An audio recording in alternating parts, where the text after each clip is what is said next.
Le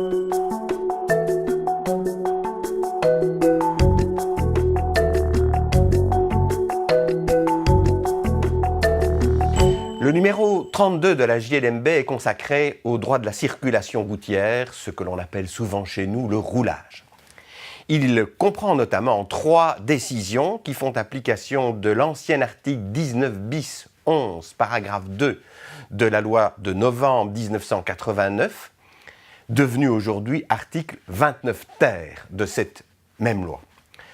Ces articles sont ceux qui prévoient que lorsqu'un accident survient entre plusieurs véhicules et qu'il est impossible de déterminer lequel des conducteurs de ces véhicules est en faute, l'indemnisation des personnes lésées est à charge de la compagnie ou des compagnies plutôt de tous les véhicules impliqués, sauf ceux qui sont indubitablement hors de cause.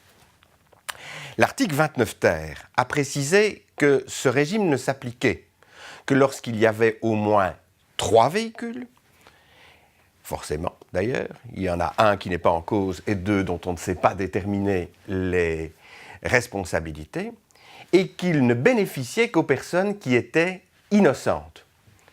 Elle ne permet donc pas l'indemnisation des personnes qui pourraient être responsables de l'accident.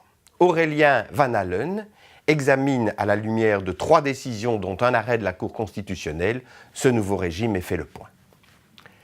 6 décisions sont consacrées à une matière bien automnale, les dégâts qui sont causés par le gibier à des véhicules.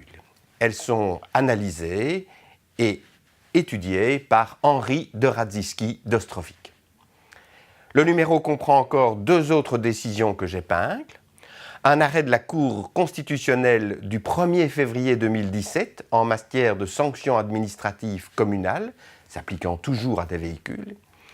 La Cour constitutionnelle dit que la présomption qui impute au titulaire de la marque d'immatriculation du véhicule une infraction qui était commise à l'aide de ce véhicule est une présomption qui doit être considérée comme réfragable et que ce n'est qu'à cette condition que les dispositions applicables sont conformes aux principes constitutionnels.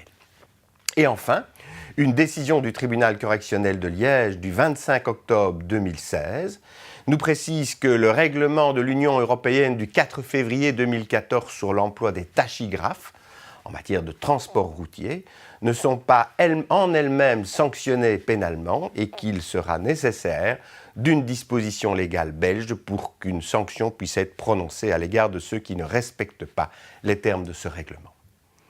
Ce numéro a été préparé par Bernard Queulemans.